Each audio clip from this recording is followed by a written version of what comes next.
महू के पास ग्राम हासलपुर में एक आयोजन के दौरान क्षेत्रीय विधायक उषा ठाकुर ने मंच से लोकतंत्र को लेकर अपना एक बयान दिया है, जिसमें उषा ठाकुर कहते हुए दिखाई दे रही हैं कि लोकतंत्र बहुत महत्वपूर्ण है।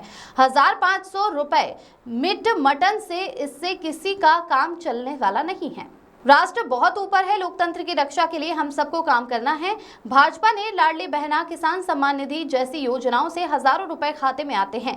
इसके बाद भी 1500 रुपए में वोट बिक जाए, इसके लिए मनुष्य के लिए डूब मरने की बात है। मैं तो बहुत खराब बात कहती हूँ, जिसके लिए दादा टोकते हैं कि दीदी इतना बुरा मत बोला कर। तो मैंने कहा सच तो कहना पड़ेगा। लोकतंत्र में हम वोट डालने जाते हैं, कोई देखता है क्या? आप अकेले होते हैं और परमात्मा होते हैं, और किसी ने कुछ ले भी लिया हो तो अपना ईमान मत गवाओ। वोट बस भाजपा को करे जो राष्ट्र धर्म की सेवा कर रही है, जिसने बेईमानी करी ग्लास धारी के पैसे लेकर, साड़ियां लेकर, दारू लेकर जो तटस्थ हुए वह सब अपनी डायरी में लिख लेना। पक्का अगले जन्म में भेड़ बकरी ऊंट कुत्ते बनेंगे। जो लोकतंत्र बचेगा यही बनेगा पक्का। भगवान से मेरी सीधी बातचीत है, भरोसा रखना मेरा ठीक है।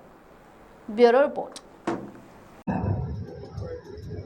और भारतीय जनता पार्टी तो कभी लाडली बहना, कभी किसान सम्मान, कितनी योजनाओं के माध्यम से हजारों रुपए हर हितग्राही के खाते में आते ही आते हैं। उसके बाद भी यदि 1500 में वोट बिक जाए तो फिर तो ये मनुष्यों के लिए डूब मरने की बात।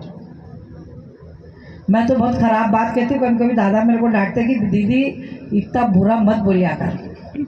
तो मैंने कहा जो सच्चा है दादा वो तो कहने ही पड़े। मैं यूँ कहूँ कि देखो, लोकतंत्र में हम वोट डालने जाए, कोई देखता है क्या? आप अकेले होते और आपके पिता परमात्मा होते, तो किसी ने कुछ ले दे भी लिया, ले लो भाई, पर वोट डालते समय अपना ईमान मत गवाओ। वोट तो भारतीय जनता पार्टी को ही देना, जो राष्ट्र धर्म संस्कृति की सेवा करती। और फिर मैं कहती हूँ जिसने नहीं दी, जिसने बेईमानी करी, ये जो गिलासधारियों के पैसे लेके, साड़ी लेके, गिलास लेके, दारू लेके जो तटस्थ हुए, वो सब अपनी डायरी में लिख लेना। पक्का अगले जन्म में दिख रहा ना आपको, ऊंट भेड़ बकरी कुत्ते बिल्ली, जो लोकतंत्र बेचेगा वो यही बनने वाले हैं। पक्का लिखना। भगवान से मेरी सीधी बातचीत है, विश्वास करना मेरा, ठीक है? तो लोकतंत्र की रक्षा। फिर सामाजिक समरसता। हम सब हिंदू, सातों जाति सगे भाई बहन हैं। कोई दलित नहीं है, कोई पिछड़ा अगड़ा नहीं है, कोई छोटा बड़ा नहीं है। वेदों को हम मानते हैं। हमारे यहाँ जाति काम से तय हुई, कभी जन्म से तय नहीं हुई।